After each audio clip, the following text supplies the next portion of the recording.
Welcome to our channel, where we explore the 10 rules about the life and work of Piet Mondrian.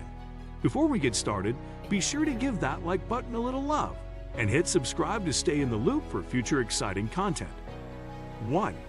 A strict education against his passion for art. If it had been up to his parents, the teacher Pieter Cornelis Mondrian and his wife, Johanna Christina de Kock, their second child, of 5, would never have picked up a paintbrush in his life. Not only were they severely strict, but they were extremely religious and expected the young painter's apprentice to pursue a clerical career according to their dictates.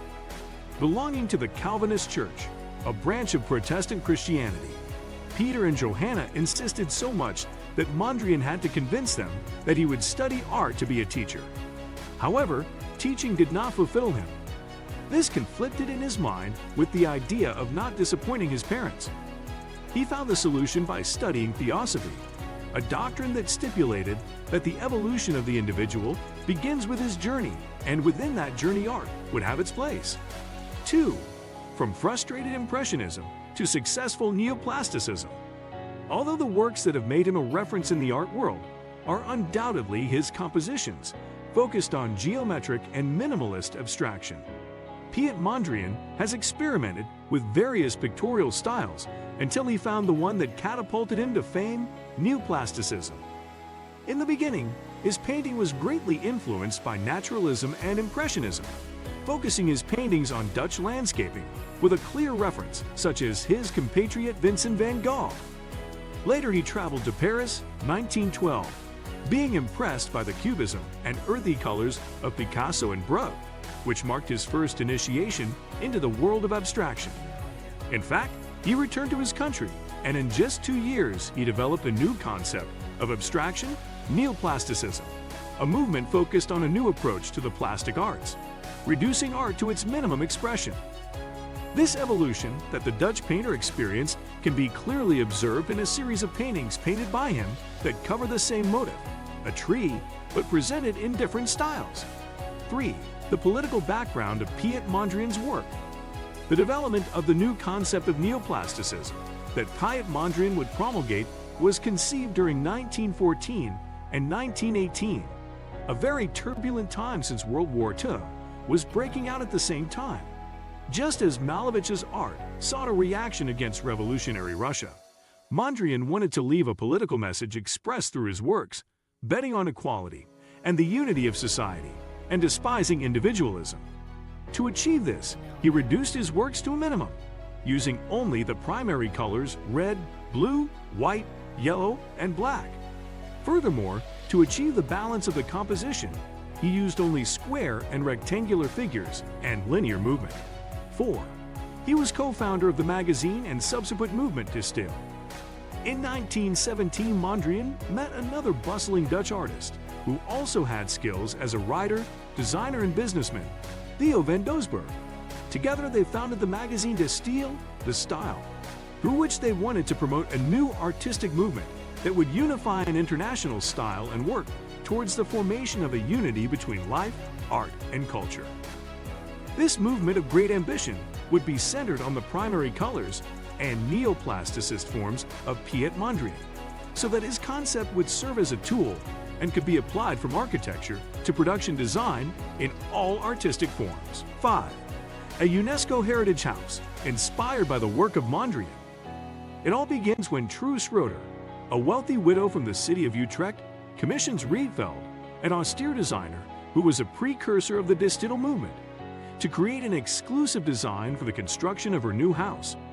Given the designer's neoplasticist philosophy, and without having many objections to the view, Rietveld practically reproduced a work by Piet Mondrian on the ground, both in the distribution of the spaces and in the decoration and colorism of the house.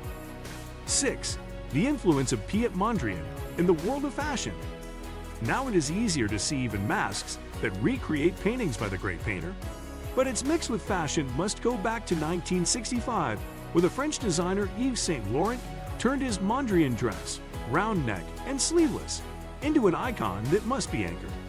In a society that saw how the mod movement was gaining momentum among young people, in love with art, Saint Laurent understood that composition Ayu, a composition with blue and red, could be the object of inspiration for an outfit that ended up having an impact thanks to its flat colors and harmony, as well as its embrace of the geometric abstraction that so influenced in neoplasticism. A movement championed by the Dutchmen, they made it appear in important magazines such as Vogue or Life. 7. Is indisputable mark on the Bauhaus School.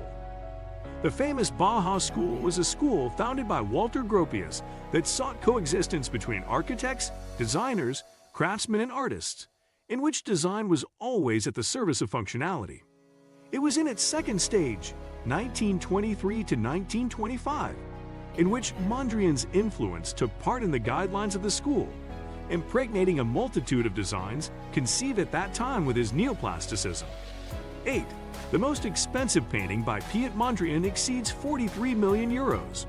In May 2015, Christie's organized a week of auctions in New York focused on Impressionism and modern art. That Monday, Picasso, with the Women of Algiers, broke the world record held until then by Francis Bacon with 3 studies of Lucian Freud by selling for $179.3 million, about 160.7 million euros.